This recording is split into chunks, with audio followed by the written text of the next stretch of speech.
records are now open. Okay, so I picked up right away as we were talking that you're originally from Arcturus, okay, and I think you probably suspected that about yourself already. However, with Arcturians, even, Arcturus is a really non-physical kind of reality, okay? It's kind of hard to describe. There is some physicality to it, but because Arcturians are so high vibrational, we oftentimes have overlays of different star systems, so when I'm checking in, somebody's auric field, I oftentimes see, overlays of maybe this star system or that star system, but the core is Arcturian, okay? I think the reason why you're starting to see so many UFOs, or you've been seeing so many UFOs, is because you've recently received some upgrades to where it's like a energetic but also a DNA upgrade. So now it's like you're no longer operating in the third dimension. You're mostly spending your time in higher fourth and fifth. So when our vibrations go up higher, then we can oftentimes see starships, and it becomes really like almost routine, because we're kind of starting to meet them halfway, which is what they would prefer, rather than having to pull their vibration down to meet us. Okay, so let's talk about Arcturus a little bit, what you were doing, who you were, okay, and then we'll move on to some of these other star systems that you probably did some work on, okay. Most Arcturians, even when we were first, came into our physical inception. So just to back up a little bit, Arcturus is a separate consciousness. A lot of people think, Arcturians were descendants of Lyrans. Oh, hell no. No. We had our own separate consciousness from the beginning, okay? So when this galaxy was being formed, there was several oversoul groups. Yes, the biggest oversoul group in this galaxy is the Lyra Vega soul group. Most people come from that particular soul group, okay? I would say the majority of the people I work with. There's a few that come from the Andromeda galaxy soul group, some of the Orion soul groups, that are outside of, Vega, Vega heritage, but mostly with Arcturians, we were set aside to have a separate consciousness, okay? Now, we are connected, to everybody, okay? I mean, there is always, that sense of oneness amongst all of us, and the reason why we were separate was because we needed to have more of a objective group to kind of oversee the whole, the experimentation into separation process, okay? So you needed to have a group that wasn't part of the game, but, I guess we do have a part in the game, but that we have kind of an overview of what's happening, okay? So Arcturians, for that reason, we had a very rapid evolution, okay?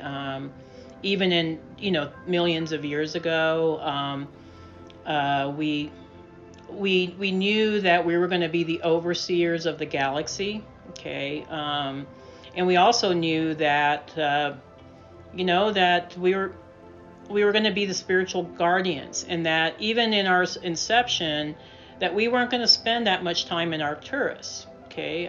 Because we were going to be required to provide teaching and guidance to other star systems. So we do go through a period when an Arcturian is born. So anyway, just to kind of go back to the story, Arcturus had its struggles, okay? Draco didn't just attack Lyra, they also attacked Arcturus. You hear more about Lyra because, obviously they wiped out Lyra, I mean, it was pretty awful. But they also they wanted to conquer Arcturus because it contained the Stargate where we were processing souls. Okay. So Arcturus is the Stargate of souls being, I think, processed from death to their next incarnation. Okay, and that's the biggest part of our job, is to ensure that these souls are properly safeguarded to where they can go. So it's kind of like an in-between life state. Okay, where a soul, after they die in whatever star system they come from, will come to Arcturus to go through their life review. They'll go through kind of negotiations with their guides and with the Arcturian guides on what they want to accomplish for their next incarnation, and then they'll get a choice. Like, okay, maybe they'll get 10 choices, or maybe they'll get 2 choices. I don't know, but it depends on what they choose. But the reptilians from Draco wanted to obviously have control over the Stargate so that they could siphon energy off of the souls. So they attacked Arcturus, and Arcturians, we went through kind of a hard time mentally during that time. We struggled with, I think, our own negative thinking. We had to deal with our own shadow selves, during this time of, and then we had to really kind of ramp up our technology, to protect ourselves and to protect the Stargate. So there was, I think, some shielding.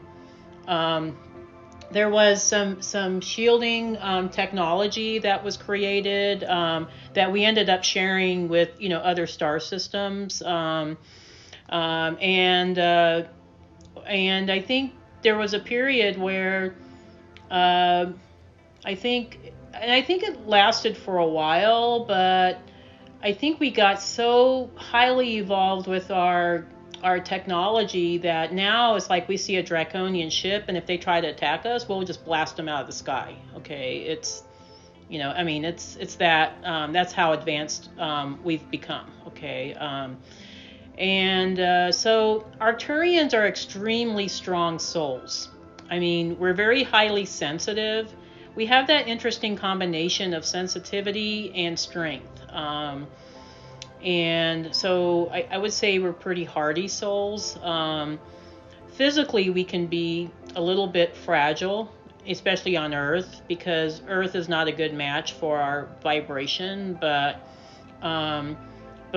energetically and mentally, we're extremely strong. Okay, so these are the qualities that we bring to whatever star system that we're working with. I'm going to try to direct a story more to you. So I think you're an ancient soul. You've been around probably for at least millions of years. Okay, so you were part of that initial inception of the Arcturus Oversoul group. Okay, so your incarnations was probably very similar to mine. So you incarnated as an Arcturian initially, knowing that eventually you're going to be called to work in other star systems. But in Arcturus, we go through a lot of cross training because they don't want any competition. So they don't want any of us saying, "Oh, my job's more important than yours," or I can do this and you're doing that, So we all cross-trained in different areas. So all of us worked the Stargate. That was probably the first thing we did. So all of us have access to the Akashic records. All of us, that are Arcturian. We've all worked with the Akashic records. As a matter of fact, the Arcturians are the keepers of the Akashic records. That's interesting. Yeah.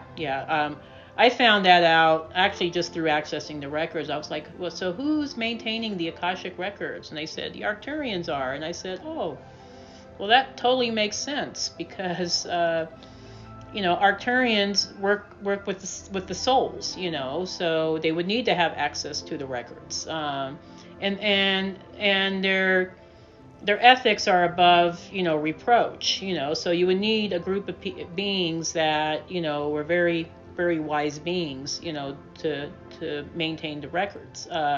So this is why a lot of Arcturian starseeds feel this natural ability to access information from the records. We also worked in the crystal healing temples. I don't know if you've heard of these temples, but and I think you're from the same planet I'm from, so that would be Pitolla, Pitolla, Pitolla. Interesting. Yeah, Pitolla. Pitolla was mostly Arcturian ambassadors. So you have, I think, a few different, maybe 2 or 3 other Arcturian planets. Pitolla was more the ambassadors. Okay, so we were the teachers, we were the spiritual guides. Okay, yeah. So Pitolla, when I see Pitolla, it's actually somewhat holographic, but it's also, there's some physical elements to it. So it looks like a planet. I mean, but it has like a lot of sacred geometry. The skies are kind of like purplish burgundy. And there's lots of different little pools of water. They had fluorescent plants. So they had some sort of plant life and animals. They had, I would say most of the animals were somewhat smaller, but they do have some larger animals. And it was, I mean, I think, Arcturians, we had family groups, we lived in families. As far as, I think our society was so highly evolved that only the people with the highest vibrations were allowed to have children, because they just wanted, beings that, so not everybody had children, but the ones with the highest vibrations were able to have and raise children, and they didn't have sex like we have here on Earth. It was more like a melding of energies. So it was, they were too high vibrational for that stuff, so it was a very highly evolved society, and everything was equal. We even all kind of looked alike, because they didn't want any competition with looks, I oftentimes think, wow, it would be nice if we can integrate at least some of that into Earth, where, everybody felt like, they were part of a collective, that they had something, I think valuable to offer, but there was no competition, and then getting back to some of the roles that we played, so you also, I think you spent a lot of time with the crystal healing temples. So I don't know if that's like your secondary skill set, but yeah, I'm seeing you were more. I was more focused on the Stargate and some of the technology, and you were like in the crystal healing temples. So what they did with those, and so the reason why I was bringing up Pitolla is because they had pools of water and there was crystals growing out of these waters, and some of the crystals were so large that they would make a temple out of them. And so there would be like a staircase that you would walk up to, and then it would look totally organic, but then you would see like a doorway, and then you would enter the crystal temple, and then there was like these crystal pods, and we would take damaged souls, so souls that were so like badly damaged that they weren't quite ready for another incarnation, and we would guide them to these crystal pods. They would just kind of stay there, and we would adjust their frequency. Okay. So for some reason in your records, I'm seeing that you worked a lot with this. You also worked with some of the technology of this. And I do think inherently you're a very creative soul. I think all Arcturians are creative. I think we're just multifaceted that way. But you did work on the healing aspects, and I'm seeing that you worked on some of the technology of the healing pods to help make them even more efficient and faster. Okay, so that because I think initially after the Lyran Wars, we were getting a big influx, obviously, of souls that had passed, and so that was a bad time because we were working around the clock, processing souls, and so obviously a lot of them went through a lot of trauma, so and we had to process them faster, so I think you were working on trying to get the frequencies to where it was a little bit more intense, but not so much that you would just totally fracture the soul. Okay, so that's what I'm seeing in your records. So do you do any healing work today, or? I think no matter what I do, like right now, say that I'm an interior designer. Yeah. But I'm transforming my clients from the outside in. Yeah, gotcha. Yeah. I know that like it's almost a very psychological job because I'm dealing with their money and their egos. Yeah. And I think that I have this personality that people feel like it's okay to push their stuff on me. Oh, got it. Yeah. Yeah. Does that make I understand what you're talking about. Yeah. The more I shine my light, like the more people want to shut me down. So I realize clients, like even the current clients, and I do so much self-work knowing that like this is an attraction I'm creating and I want to lessons, but it's almost relentless. Yeah. Like that they talk to me or what they put on me is way more bigger than the situation at hand. Right. So currently at this evolution. So you feel like almost like you're a psychologist rather than an interior designer. Yeah, exactly. Yeah. But it's not only that I do know that like this is all the puppet play for something deeper. Yeah. This tile, but it's actually leading me towards where I'm going with what you were just saying about. So I transformed homes, but for whatever reason, this past 6 months and the last solstice, I'm sitting on this property that I want to turn into a healing center. My people are renting out and writing about how spiritually healing it is. The city, and it's being done through design, through the design, not through the lens of healing. Makes sense? Like I'm not setting out to do that, but just the way it's set up, it's allowing people to feel healed. And something with massage therapists, but I'm actually transitioning to stop working with clients to take and turning it to and this is why I needed the guidance because I want to do it correctly into psilocybin mushroom heroic dosage journeys that is about set and setting. So it wasn't about a hippie commune wake up with like tie-dye everywhere. I literally wanted to make this white clay adobe. So there was and crystal. Oh, beautiful. So, wow. Like and iridescent and bioluminescent glass. Basically a temple to light. Go into these entheogenic experiences. Imprint of the visual cortex of your world is affected by what you're experiencing through these healing mushrooms. Oh, beautiful. Wow, that sounds amazing. I've been guided with the process. And I just... So is this your property, or is this a property that you're going to be working with, or... That I just live on. Oh, wow. Okay. I have 2 properties on 10 acres. Okay. And because I was having such dissension with clients, and I realized I'm even too sensitive to work for clients. Yeah, I hear you. The other property was just renting like crazy, and the views are crazy. People are just... This is like a spiritual healing retreat, but it's not advertised as that. It's gotcha, yeah. That I literally realized, it's maybe projection of my future is not to be working for other people, but create something else. And with psilocybin becoming part of our mass culture in a form of healing on a bigger scale, I'm realizing there's no homes to hold that in a sacred journey. Yeah.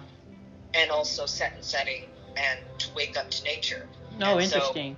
So it's interesting that I'm seeing this, that you were so associated with the crystal temples in Arcturus, because it's almost like you're going to be recreating that here on Earth. That's why I started gasping when you spoke, because I didn't tell you like why I want to be guided by a higher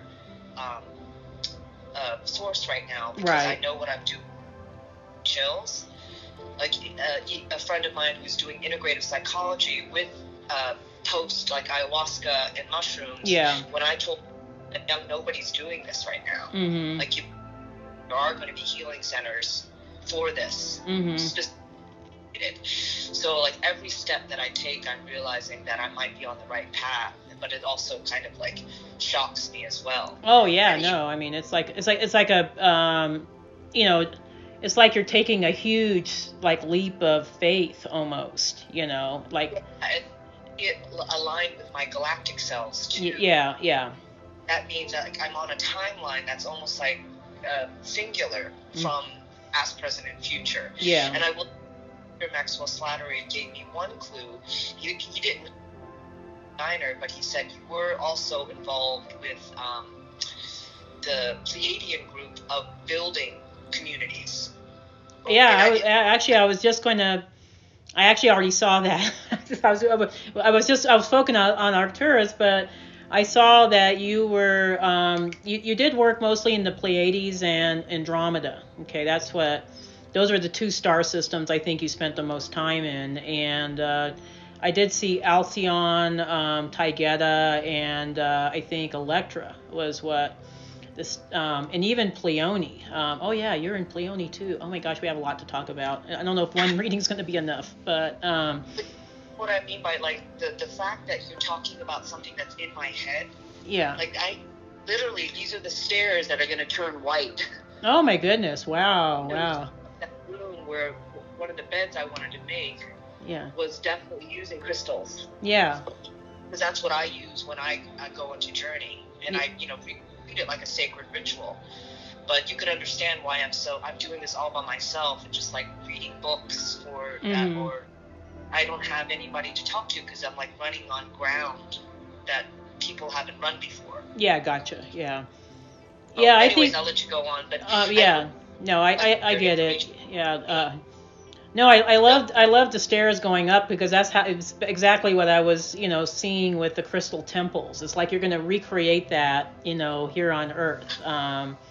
And it sounds like it's already kind of taken a life of its own, with your property, where it's like energetically you're infusing this imprint, of your past Arcturian lifetime onto the property that, and, everybody talks about med beds and, how they want to see that. It's almost like you're working on the prototype of that, saying where it's technology, like the true med beds have technology. Mine is literally energetic. Yeah, exactly.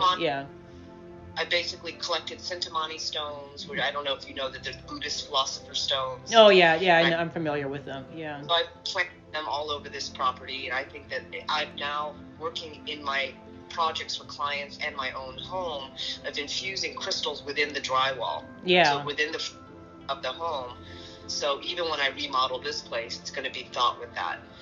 So it's, I didn't know that you were going to give me something so close to what I needed for guidance for this project that I want to. I just let spirit guide me. So I never know what's going to come up. I just let spirit guide me usually, but they kept showing me the crystal temples. So I was like, oh, she must have done some work with the crystal temples, and I think you were actually working on the technology of that during that time. I mean, obviously you were a healer as well, but the technology was mostly energetic. So it wasn't like there might have Yeah. been some physical components of it, but It wasn't like high tech. It's literally yeah, like- exactly. Yeah, so it wasn't like AI or anything like that. Yeah, it was. And so the way that you say it to me, it's like me with the design of how to integrate the crystals into a formation that people can actually lay on. Oh, absolutely. Yeah.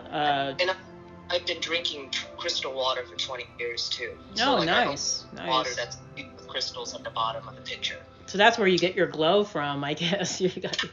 But Korean skincare too. Oh yeah, no, the Korean skincare helps a lot.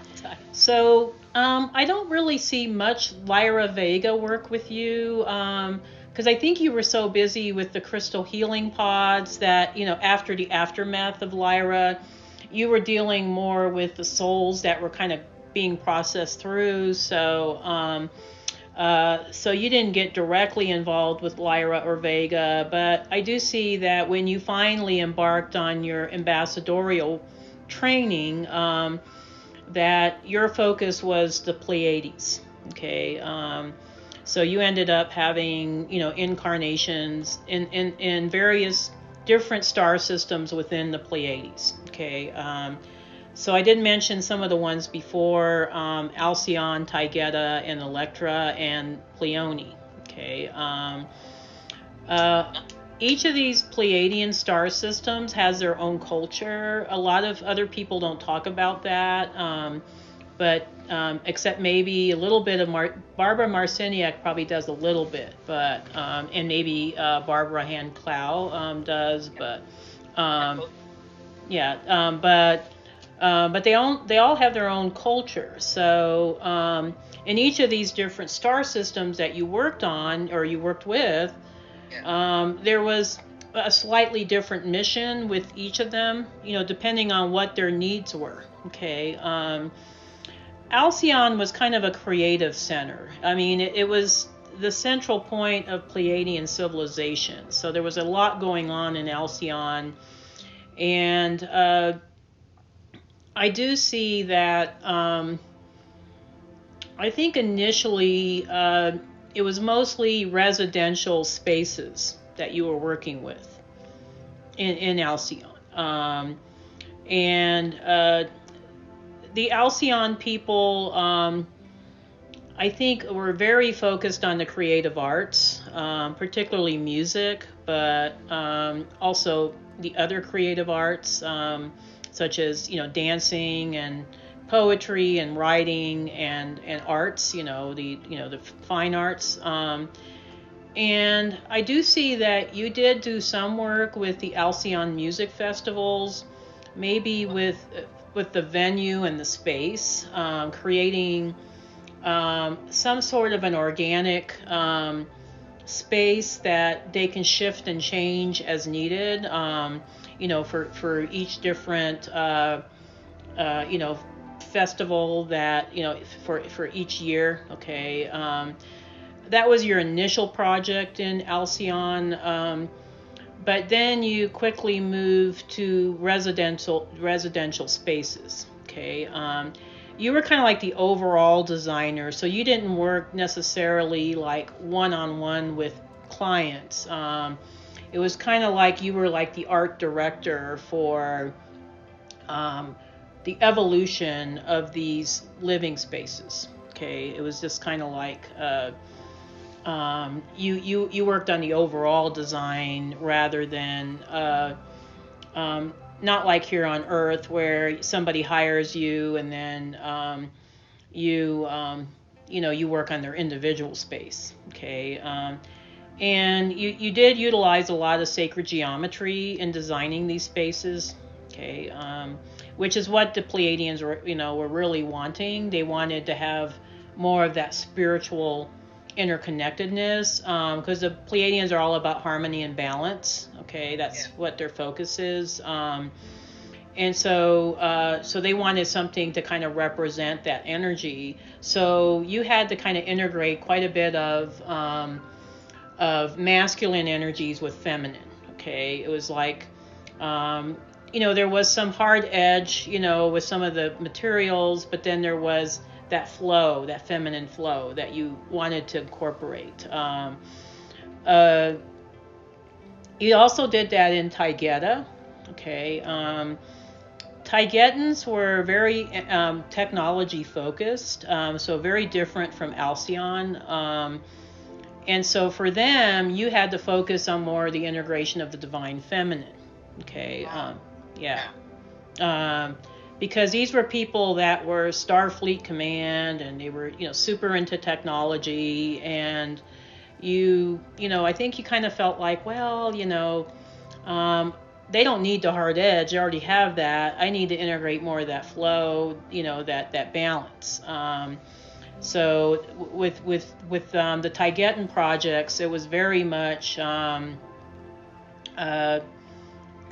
kind of interconnectedness with the divine feminine, because they needed that balance, as far as their living spaces. Because a lot of times they would go on these star exploration trips, they'd be gone for years, and then they'd come back, and they would be, pretty stressed out. I think that, or they felt like, I just need to go someplace where I can recharge and re-energize, so they could go back to their homes and feel, energized. You did a lot of work on the planet Era.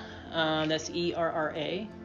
That's ERRA. It's a planet off of Taygeta.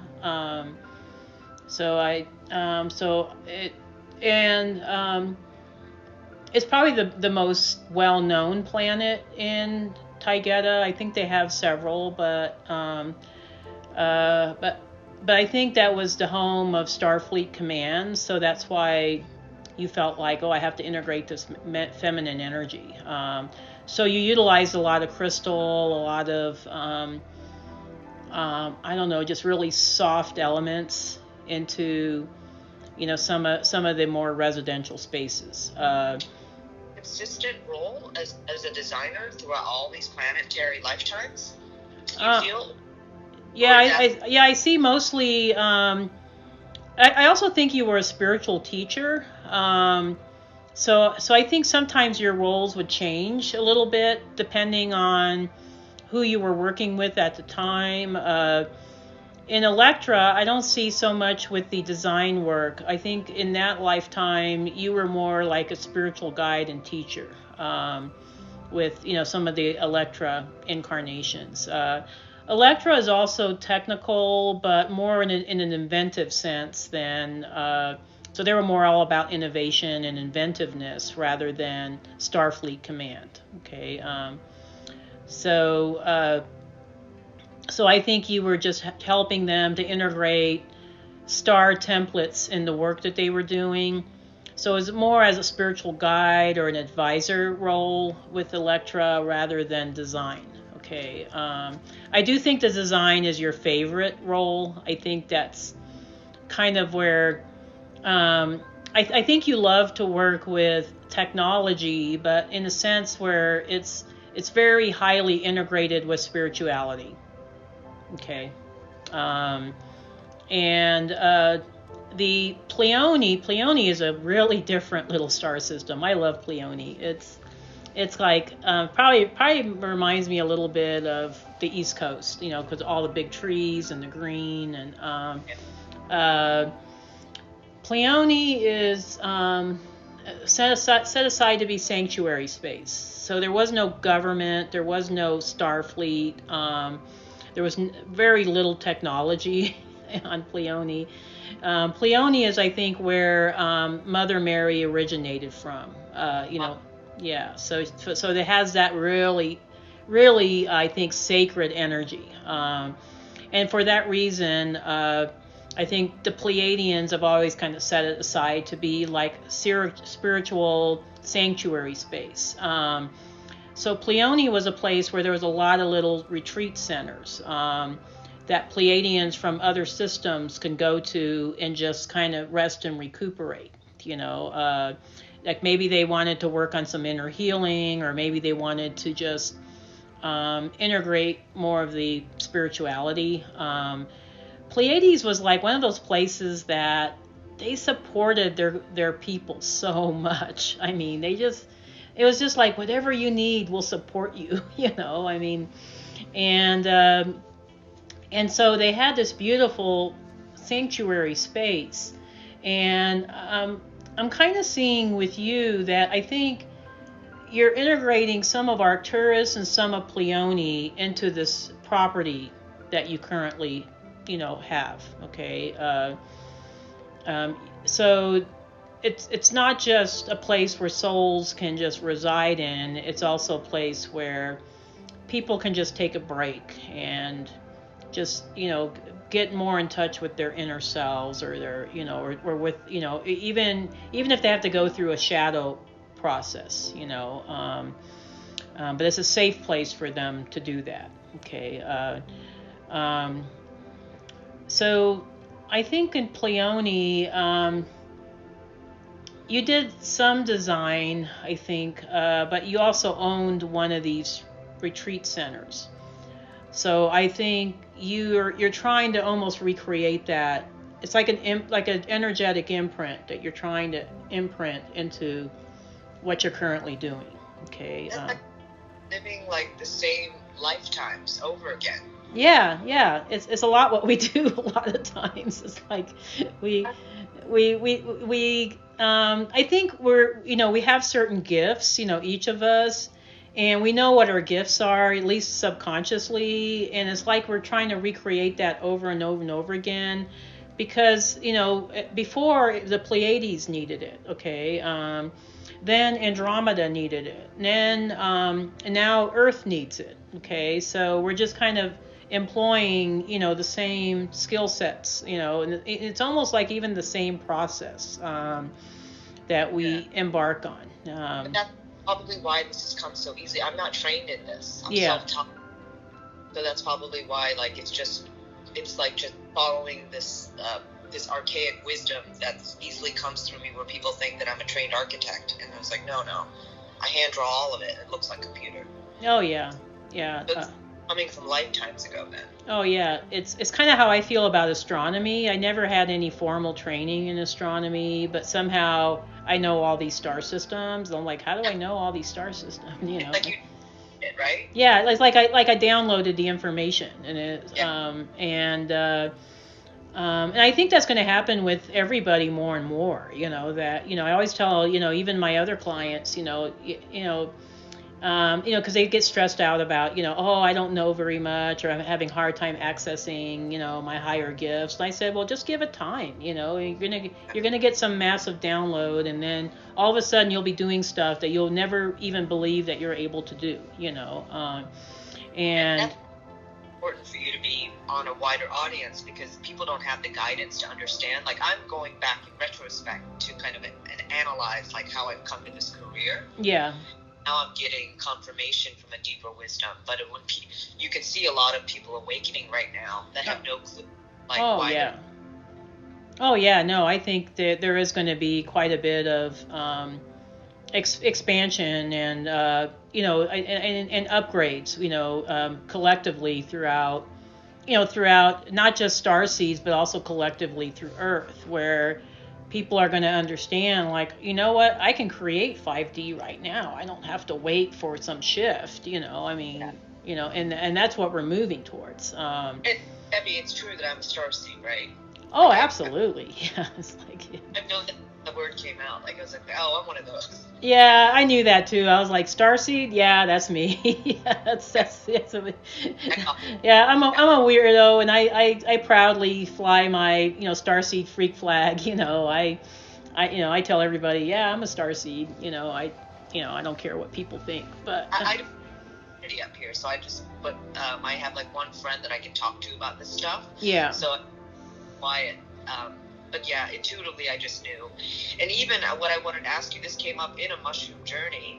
Even in the journey, it actually said your name itself means new frequency. Oh, that's wonderful. Wow. A young song is basically just new frequency. Yeah. That would totally make sense, because that frequency is oftentimes the easiest way to raise or to change frequency is through music or song. Yeah. And so young is the new, and that's why I also am very compassionate when people are hard on me. Yeah. Because I realize that my vibrational template is not even, it's rubbing against theirs in a way that they don't know how to react to me. Yeah. And another message that came in really strongly is that you're a glitch in the matrix. Mm-hmm. I mean, you can see I have a shaved head. I'm an agent, but I get treated really strangely by people that you wouldn't know why. And it's a vibrational signature that's so different from theirs that I'm actually kind of extorting their current field. Right. Ways, almost just this reaction. Because I step back, I'm very sensitive. I'm like, what did I do? What did I say? I'm in a good. Why did I get treated like this? And it's not being victim. It's just kind of seeing beyond the veil of like given. It's like, oh, I think Arcturian starseeds and Arcturians get that a lot because our frequency is so different. You know, remember before I was saying about how we had a different evolution than most of the other starseeds. So our so we're kind of like at this vibration, everybody else is at this vibration, and so I think, you know, when you come across people that are not very self-aware, we almost act as a mirror. Yeah. You know, like to, you know, what they're dealing with. And a lot of them aren't really ready to deal with that. So they're just kind of like, you know, oh, you know, so they have this kind of, you know, not necessarily negative reaction, but more like they don't know quite how to take us, because we're such a mirror, you know, and we do that almost like, unknowingly, you know. Yeah. You know, it's not like we purposefully say, oh, I'm going to mirror all your crap back to you, you know. I mean, it's just, you know, how, because we used to work the Stargate, that's what we used to have to do with souls, okay? We had to show them all their dark aspects, you know. So we do this even here on Earth, and it's very deep and it's very psychological, and I think a lot of times people aren't prepared for that. Fortunately, as Arcturians, we're very sensitive, you know, to how people react. So a lot of times, I think we'll use humor. I think humor is usually our normal, you know, throwback, but we'll use humor to kind of diffuse some of the tension a little bit. So we'll make, you know, crack a joke or say something stupid, you know, but and a lot of times it's just used to kind of diffuse, you know, provide some comic relief or diffuse the you know, the anxiety, you know, that you know, results from that. So do you find that a lot with your clients, that they're just kind of like yeah, not all the clients. Like each one comes with a different set of rules that lessons for me to learn from. Yeah. But one is repeating another pattern, and it's almost as if he just wants to and whatever he says that's negative comes out when it really needs to. Yeah. And I just know that nothing I've done is like that egregious to come that way. Oh, interesting. Wow. It's almost like he's projecting his own stuff onto you. He's in a lot of fear. Yeah. He wants to like catch me because I'm very positive. Yeah. It's like the more I'm positive, like the more he wants to make sure that he catches me. Like I describe it. It's an energetic system that I would say that my life is going really well, but it's the one thing that I actually just also, if you were working with my guides, higher messages for me to learn in these coming weeks. Oh, yeah, let me check in on that. We'll talk a little bit about Andromeda later, but I want to touch on that before we, you know, because I'm just looking at the time, but we have a little time, I think about 10 minutes, but let's see. Let me check in with your guides are probably the same as mine. They're the Arcturian Collective. Okay. Yeah, they're the same. It's the same collective. It's just there's certain individuals within the collective that maybe we work more with, but it is the entire collective. So we got a lot of guides. And, yeah, we're in good hands. You know, and then we also have, you know, guides from, you know, other star systems. So you probably have Pleiadian and also Andromedan guides. So wrongly today. What's that? one set coming in strongly today. Yeah. To information. Is Yeah. there any? Yeah, and I'm seeing the Arcturian collective step through, and I think there's about 3 of them that's stepping forward. Let me check in with them. Okay, they're saying to remember the energy of setting intentions, that you can set the intentions of what kind of clients you want to work with, and not necessarily have to deal with the cantankerous clients, which are, and I do this periodically, even with my own, my own business, because you will get some very needy people. So these are people that are usually very insecure, that need quite a bit of love and nurturing, and we can provide some of that, but we're not here to do their work for them, So they're saying just to set intentions of what type of clients you really want to work with. And obviously you want to work with clients that are, self-aware, and, maybe they're not necessarily all awakened, but that are at least self-aware and, are willing to work with you, not against you. Okay. So they're not undermining, your desire to help them out. Okay. So they're saying the power of intention and the power of, I think, manifestation. I don't know why they're saying manifestation. I think you're already a really great manifester, but I'm trying to understand what they mean by that. Yeah, I think it has to do with the power of intention. Just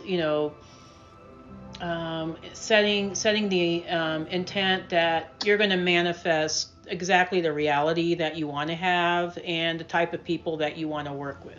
Okay. And I think as people become more self-aware, I think this will be more and more minimized. There's something, I think, because you're such a healer, that you have this really kind of motherly energy about you, and but it's part of that Scorpio deepness, or that's or the scorpionic transformational energies that I think a lot of very needy individuals are initially attracted to, and but you also don't want them to take advantage. So setting boundaries is going to be really super important for you. Okay. So just making it really clear what you're willing to do and what you're not willing to do, and I have to do that all the time with my practice too, because you get people that ask, that always want something from you, and it's like that with Arcturians, because we have this really high vibration, and we have all this wisdom, and we have all these wonderful abilities that people always are trying to pull from it. So you definitely need to set very, very stronger boundaries. Okay. And you'll know what those are. I mean, you'll know how to do that, and your higher guidance will show you. So it's just making some tweaks. It's not even. I think you're already, on the right path. It's just making a few more tweaks, and even if you could work with somebody that's like maybe your friend, or somebody that can give you some outside feedback on how things are looking for you, that oftentimes helps. Just having this reading today hopefully helps with some of that, but definitely. But I think I think it's just setting the intention. As far as manifestation, the Arcturians always starts with thought, desire, and action. Yeah, so it's always, it has to start with a thought, and then you have to put the desire to make that change or to create that new reality, and then it's about taking some action. a lot of people are really good at the thought part of it, but they're not so good with the desire or the action. So that's why the Arcturians always teach about, you have to have those 3 steps, especially here on Earth. Yeah. So there's always, those 3 components. As far as Andromeda, it's kind of interesting. Andromedans were also very high vibrational. So, I oftentimes think, why would they look for help from Arcturians? And I think your role in Andromeda was actually very different, okay? In Andromeda, you were an Arcturian representative for the Andromeda Council, okay? So you were there. The Andromeda Council was an intergalactic council, so it wasn't just, Andromedans. They had representatives from the Pleiades, from Alpha Centauri, from Sirius, and also Arcturus, and many other star systems. But you were there, I think, as a representative to represent the interests of Arcturus. Okay. But also to help give some Arcturian guidance to, how we can help the overall galaxy evolve, okay? And there were certain star systems that were holding us back. Orion was one of them, okay? We had to deal with Orion. Good old Orion. Fortunately, I think you and I mostly worked in Mintanka, which was probably the best part of Orion, but that's one of the belt stars. But and then there was planet Earth. Orion and planet Earth each had their own challenges. Okay, Orion, there was a lot of outward conflict, and on Earth there's a lot of inner conflict. Okay. And in Orion, I think Orion people were very aware of what was happening. On Earth, people aren't even aware of what's happening, So we had, so we as Arcturian ambassadors had to kind of assess, okay, what is going to be my focus or my mission to best serve these people. And we're not going to do the work for them, obviously, but, so here on Earth is more about awakening and healing, okay? In Orion, it was more about, external support with technology and helping them to integrate, okay? So right now, I think, our focus, here on Earth was more the awakening and healing, and then the integration, okay? So that's mostly what you did in Andromeda. The Andromedans had their own energetic healing processes. They were experts at this stuff. They had phenomenal technology. So it wasn't so much the design and technology that you were helping them with. It was just providing a voice from Arcturus. So.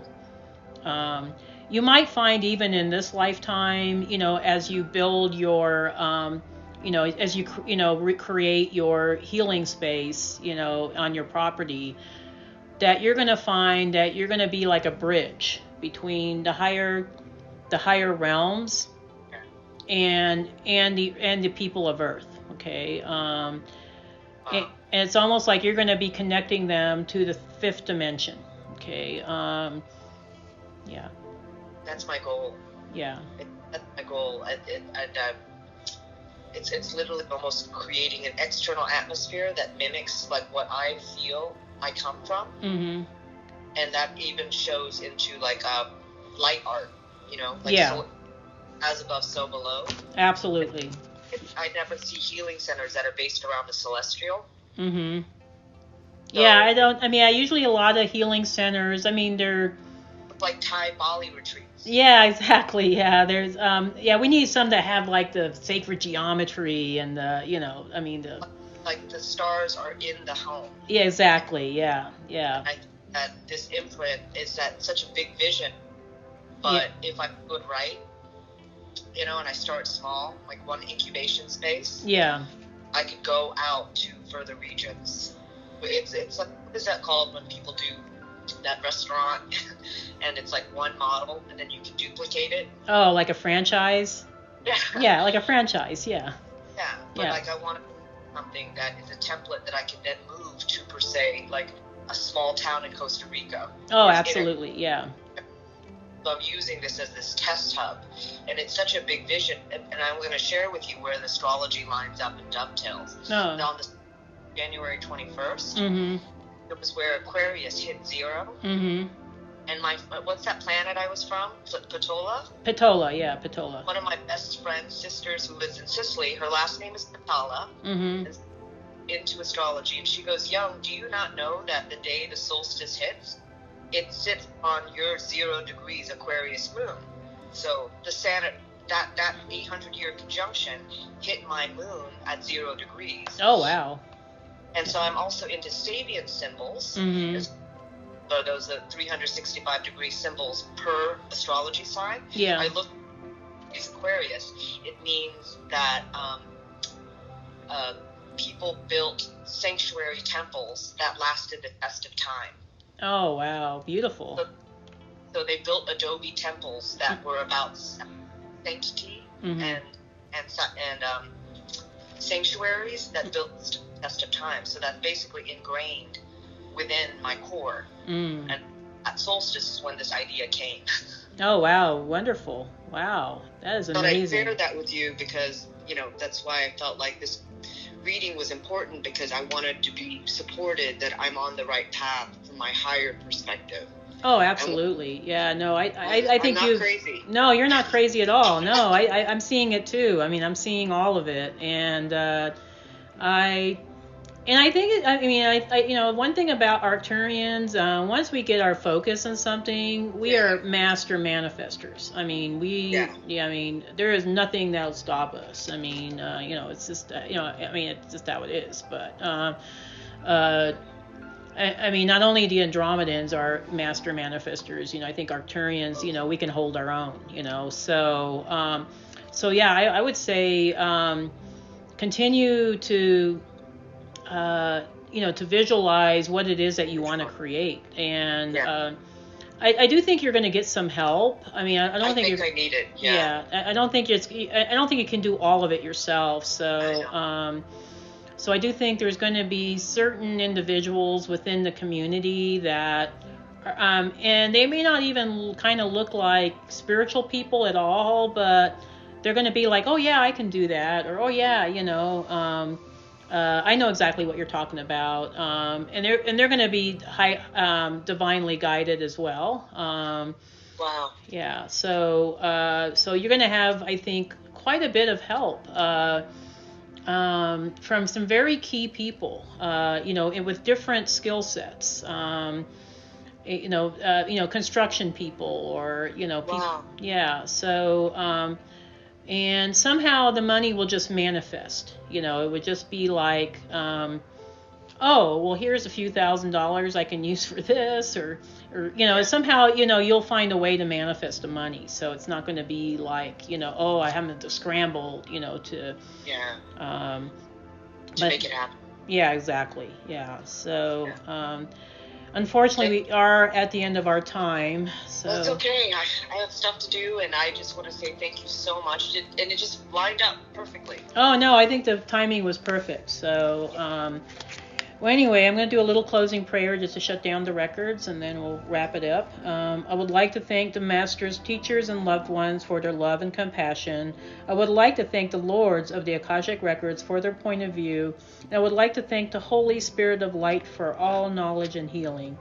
The records are now closed. Amen. The records are now closed. Amen. The records are now closed. Amen. Your energy goes with you, and my energy stays with me.